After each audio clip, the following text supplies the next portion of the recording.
And Republican leaders need to drag FBI leadership before Congress and demand answers on this, because there's no way in hell that this was a legitimate scene. There's no way in hell that this actually took place. It was nothing more than an attempt to distract the American people, take their minds off the fact that they illegally, unlawfully, and unwarranted raided President Trump's home at Mar-a-Lago.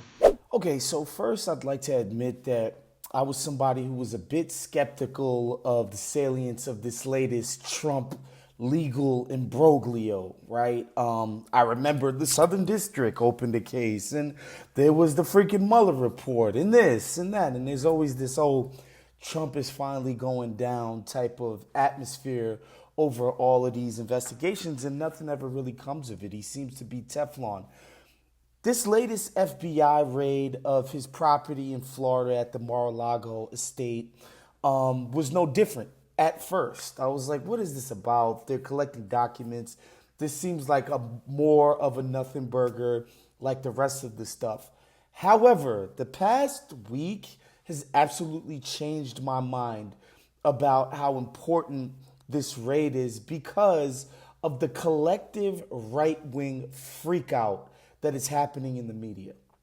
It's deeply corrupt. There needs to be accountability. Christopher Wray, in my opinion, needs to be impeached, and possibly even worse. How do you continue to, create these hoaxes and defraud the American people time and time again? And you're also putting people's lives at risk doing these dangerous hoaxes. Yeah, he won't. Surely he won't, though. 6th. First up on the merry-go-round of crazy that is the right-wing freakout is, of course, OAN, where, the meltdown has gone from these guys are rogue agents, they're crazy, to Donald Trump was set up, people must have planted this evidence at his place, to finally, of course, inevitably. I don't believe any of this, unfortunately, and that's really how far the FBI has fallen. They've lost the trust of the American people. Over 60% of the country thinks the FBI is deeply corrupt because of examples like this. And if you had any doubt that the FBI was involved in the January 6th hoax, I think this example lays all of those questions and doubts to rest. Because it wouldn't be the right wing and their media apparatus without some ridiculous, vast conspiracy where the FBI is now conducting quote-unquote false flag operations. I'm sure you guys might have heard of this dude who attacked the FBI building in Cincinnati, Ohio with a staple gun, who later died in a shootout with the police. OAN is now calling that a false flag operation. The FBI attacked itself to justify the ridiculous, the fake us out because the Trump raid was so, ridiculous and fake, and they got to fake us out and kill. And it's like, that's OAN. They're going as nuts as you would expect them to. Right after the raid at Trump's Mar-a-Lago home, the next morning, you got the FBI on all the major lamestream networks saying, oh, the chat's up and the Google searches are up for attacking the FBI and civil war and blah, blah, blah. And the FBI is probably going to get hit by a Trumper now or a MAGA person because of this raid. And then the next day, a guy who we can't find jack squat about is killed because he allegedly went in with a nail gun and then didn't shoot at them with the nail gun, even though at first report it was shot. But here's my thing, Alex, and you might have tracked this. My team looked up his social media. The Twitter account got started in April, and the Truth Social account, when was that, guys? Like a week or two ago. For a guy that was supposedly active in January 6th, you want me to believe he didn't have any social media stuff until recently? Next, of course, we have Brian Kilmeade of Fox News, who he thinks the FBI are thugs. Either.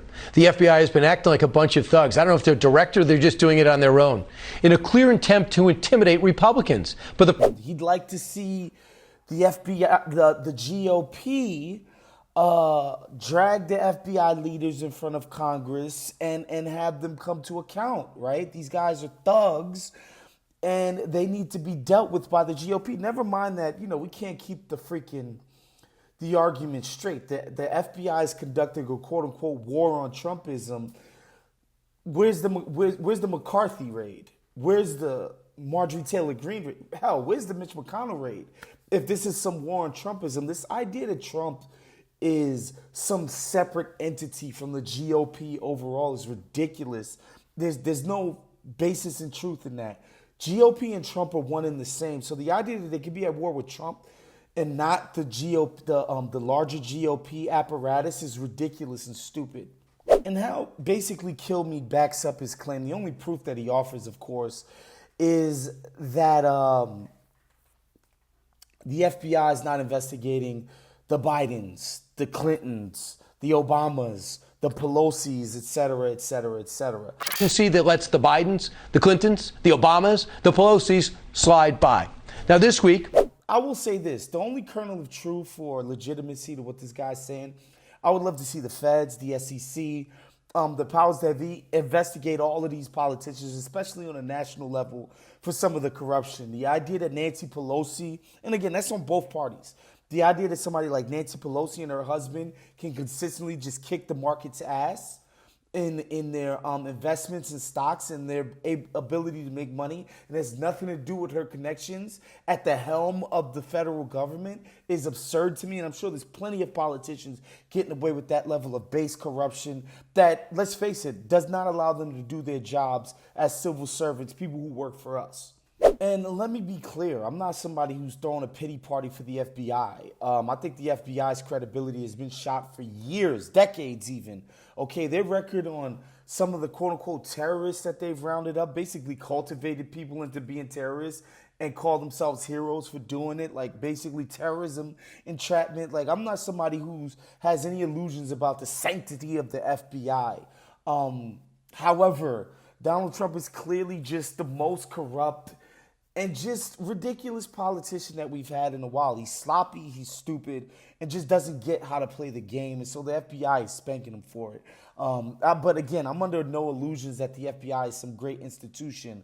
I just think the right-wing freakout is quite ridiculous and baseless.